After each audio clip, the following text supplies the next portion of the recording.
දෙකේ අවුරුද්දේ පෙබරවාරි මාසේ 21 වෙනිදා තමයි මම ඇවිදින්න මගේ ඊට දෝලණය වෙමින් යනවාද ඉන්නවද කියන තැන අවුරුද්දක් විතර කාලය ගියවා. අවසානයේ පිටුරම්ගලටපත් වීම මාර්ග කරගෙන මම තීරණය කළා මෙහි ඉන්නවයි කියලා. එහෙම තීරණය කළා ඉන්න අතර තමයි 2006 අවුරුද්දේදී මට විදේශගත වෙන්න වරප්‍රසාදයක් ලැබෙනවා. මේ විදේශගත වෙනකොට මම කල්පනා කරේ ගමේ මිනිස්සුන්ට ආගමික වැඩ කටයුතු සිද්ධ කරගන්න මොකද්ද කරන්න කියලා. ඒ වෙලාවේදී මහින්ද සිරිහාමුදුරුවෝ සිටියේ කොළඹ ප්‍රදේශයේ. උන්වහන්සේලා කතා කරලා මම කිව්වේ මම එනකම් මේ ස්ථානේ රැක ගන්න. හැබැයි මෙතන නෙමෙයි පල්ලෙහා පන්සල. ඒ පල්ලෙහා පන්සල එතකොට මේ ස්ථාන මොනවත් නැහැ. ඒ ස්ථානේ අති දුෂ්කර කාලයක් ගෙවේ මහින්ද හාමුදුරුවෝ දන්නා අලි එනවා වටේට අලි කැරකෙනවා සරස විමානේ වතුර උගුරක් නෑ බොණ්ඩ ඒවා ගන්න තියෙන්නේ මේ මගට ඇවදෙල්ලා වැවට ඇවදෙල්ලා නාගන ලයිට් එළියක් නෑ ලාම්පු මුප්පි පත්තු කරගෙන අනේක විද දුක්ඛ දෝමනස්යන් විදිමි ඉන්න ඒ කාල සීමාවේ මම විදේශගත වෙනකොට මහින්ද හාමුදුරුවෝ බර කරට අරගෙන මේ මිනිස්සුත් එක්ක ලොකු සේවාවක් කළා මම එනකම් මේ ස්ථානේ රැකගත්තා 2010 අවුරුද්දේ මම එන්නේ ආයෙමත් ලංකාවට. ඒ ඇවදිලා ඒ වෙලාව තුලදී තමයි අපි අධිකා කරගෙන මේ විහාරස්ථාන දෙක සංවර්ධනය කරන්න කොහොමද සිද්ධ කරන්න කියලා කල්පනා කළේ. ඔය වෙනකොට අබ්බෝවේ ලොකු හාමුදුරුවෝ දුර්වල තත්ත්වයක හිටියේ. උන්වහන්සේ රෝගී තත්ත්වයෙන් නිතර රෝහල්ගත වෙනවා. අපි දෙන්නගෙන් එක්කෙනෙකුට අබ්බෝවට යා යුතු තිබුණා. මහින්ද හාමුදුරුවන්ට මතක ඇති. මම කතා කරලා කිව්වේ එක්කෝ ඔයා අබ්බෝවට යන්න නැත්නම් ඔයා දඹුල්ලේ ඉඳලා මම අබ්බෝවට යන්න. අපි දෙන්නගෙන් කවුරු හරි අබ්බෝවේ පන්සලට යා යුතුයි. හේතුව අපේ චන්දසිරි නායක හාමුදුරුවෝ ලොකු මෙහෙවරක් කරනවා නුවරගල පිරිවෙනක් ආරම්භ කරලා. උන්වහන්සේට එන්න විදිහකුත් නැහැ. ඒ අනුව වගකීම් බාර ගන්න කැමති වුණේ නැහැ එදා මහින්ද සිරිහාමුදුරුවෝ. එයා කිව්වේ මගේ ඇඟ උඩින්ම තියලා ඔයා දෙකම බාරගෙන කරන්න මම නිදහසේ ඉන්නම් කියලා. මම ඒකට ඉඩ දුන්නේ නැහැ. අවසානයේදී ආ තීරණය කළා අක්කෝට යනවා කියලා. අක්කෝ එයාට ඒ ස්ථානය සකස් කරලා මමත් චන්දසිරි හාමුදුරුවෝ දෙන්න සකස් කරලා ඒ වටපිටාව සකස් කරලා අද උන්වහන්සේ බොහොම නිහතමානී ලෙස පන්සලේ වැඩ කටයුතු කරන ගමන්ම ගමේ ඉස්කෝලේ ගොඩනගමින් සංවර්ධනය කරමින් විදුහල්පති විදිහට වැඩ හිටියා වගේම දැන් අලව්වේ විද්‍යාලේ නියෝජ්‍ය විදුහල්පති. එතකොට ඔය විදිහට යන අතරද තමයි 2011 අවුරුද්දේ නායක හාමුදුරුවනේ මම මෙතෙන්ට මුල්ගල් තිබ්බේ. ඒ දවසේදී මහින්ද හාමුදුරුවෝත් ගෙන්නගත්තා. මමයි එයයි තව කෙනෙකුයි මෙතෙන්ට ඇවිදilla උදේ පාන්දර පළවෙනියෙන් පහනක් පත්තු කරලා බිම පස්පිඩල්ලක් යපුවේ මේ ස්ථානේ ගොඩනගන්න 2011 අවුරුද්දේ ජූලි මාසයේ දිනයකදී. හැබැයි මුල්ගල් තැබීමේ උත්සවය ගන්නේ ජූලි මාසේ 30 වෙනිදා ප්‍රභූවරු ගෙන්නලා. අපි ඊට කලින් මුල්ගල් කියලා හමාරයි. එහෙම කරලා තමයි මේ ස්ථානේ ගොඩනැගුවේ. 4 පාරක් තහනම් කරන අවසානයේ ඒ විවිධ අභියෝග වලට මුහුණ පෑවා. විවිධ ප්‍රබල මැති ඇමතිවරු මේ ස්ථානේ ගොඩනගන්න මම ලියුම් ටික අරගෙන ගිහිල්ලා ඔය එක්තරා ප්‍රබල ඇමතිවරයෙක් හම්බ වෙනකොට ඇමතිතුමා කිව්වේ හාමුදුරනේ කොහොමටවත් දෙන්නේ නැහැ ඔබ වහන්සේට කොතන පිළිමයක් හදන්න. මේවා අපි මේ ජලාශය ඉදි කරගත්තේ අපිට මහවැලියට සල්ලි හොයන්න මුදල් උපයා ගන්න. ඒ නිසා බුදු පිළිමයක් පන්සලේ තියාගෙන වැඳ ගන්න. ඔබ වහන්සේට මෙතන පිළිම කරන්න දෙන්නේ නැහැ කියලා. නායක හාමුදුරුවෝ එදා තමයි මම මගේ මොළේ පාවිච්චි කරේ. ඒ නිසා මම ඔළුව පාවිච්චි කරලා එන්න ඕන ගමන මෙතෙන්ට එනකම් ආවා. ඒ කිසි කෙනෙකුට පුළුවන්කමක් වුණේ නැහැ මාව නවත්තන්න. මගේ ගමන නවත්තන්න. ඒ වගේම පෙර මොකක් හරි හාස්කමක් තියෙන්න ඇති. පෙර මොනවා හරි ශක්තියක් තියෙන්න ඇති. මම මෙහි ඉන්න ඇති.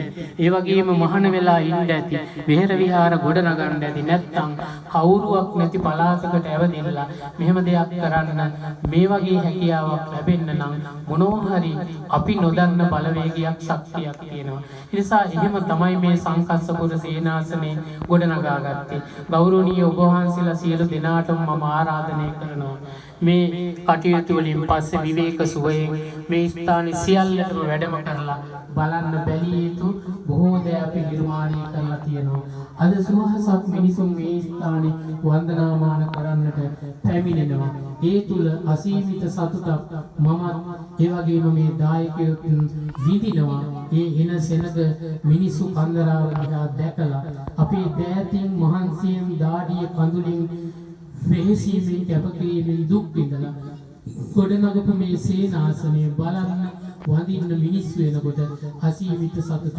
ඒ නිසා ගෞරවනීය ඔබ වහන්සේලා නිකායේ විවිධ තනතුරු දානාන්තර දරන දිසාපාලක ස්වාමීන් වහන්සේ විදියට, ඒ වගේම කාරක සභික ස්වාමීන් වහන්සේ විදියට, අනුවිජ්ජක ස්වාමීන් වහන්සේලා විදියට, මේ විවිධ නිලතර දරන ස්වාමීන් වහන්සේලා විදියට ඔබ වහන්සේලා මේ පිළිබඳව දැනගත යුතු වෙනවා.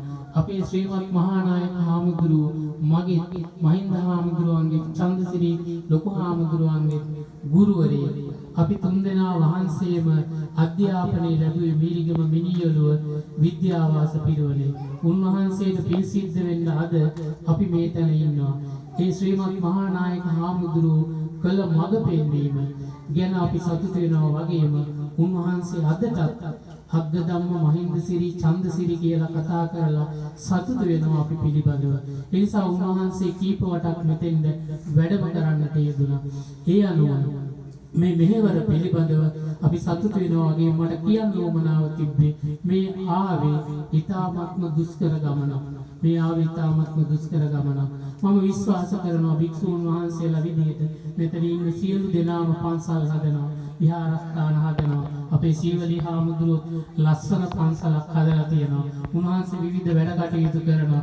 සාරදා හාමුදුරුවෝත් ඒ වගේ. ඉතින් මේ සියලු කටයුතු කරන ඔබ වහන්සේලාට මට කිය හැකි දෙන්නට පුළුවන් උපදේශයක්. එහෙම නැත්නම් මම උපදේශ දෙන්නට ඕන නැහැ. හැබැයි මතක තියාගන්න සියලු අභියෝග හමුවේ නොසැලී ඉදිරියට යන්න භික්ෂුවකට ශක්තියක් තියෙන්න ඕන.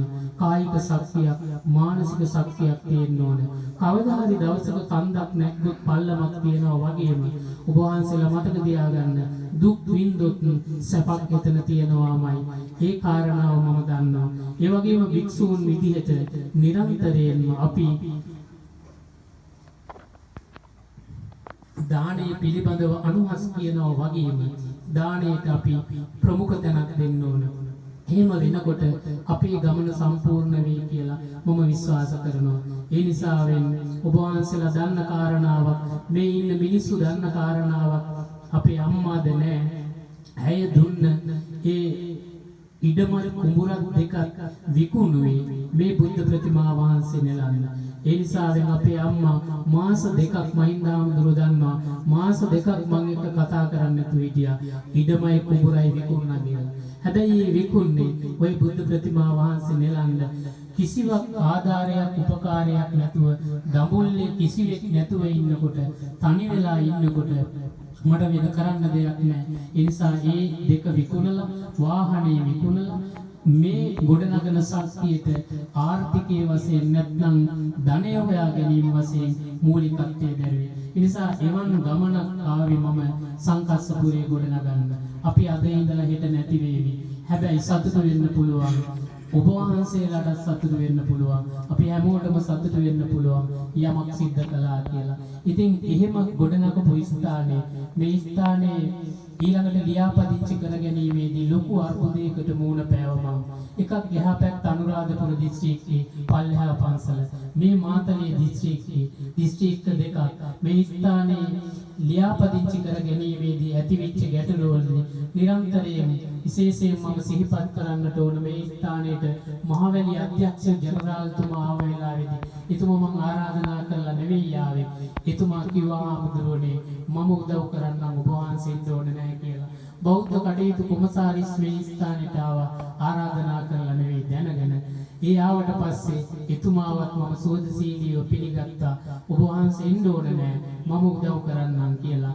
ඒ වගේම තමයි හැබැයි මේ මොනවා කළත් ඒ අයට පෙර ආතුව සංඝ සභාවක් විදිහට ඔබ වහන්සේලාගෙන් විය යුතු යමක් තිබුණා. ඒ කාරණාව යෝජනා ස්ථීර කරලා සංකස්සපුර සේනාසනයේ අපි ව්‍යාපදිංචි කරනවායි කියලා ඔබ වහන්සේලා නිර්ලෝභීව යෝජනා ස්ථීර කළා.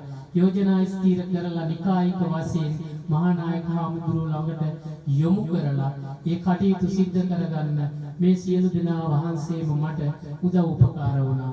ඊතා ඉක්මනින් මම හිතන්නේ සුවිශේෂී විදිහට මට මේ සහතිකය ලබා ගන්න කටයුතු කරලා දුන්නා.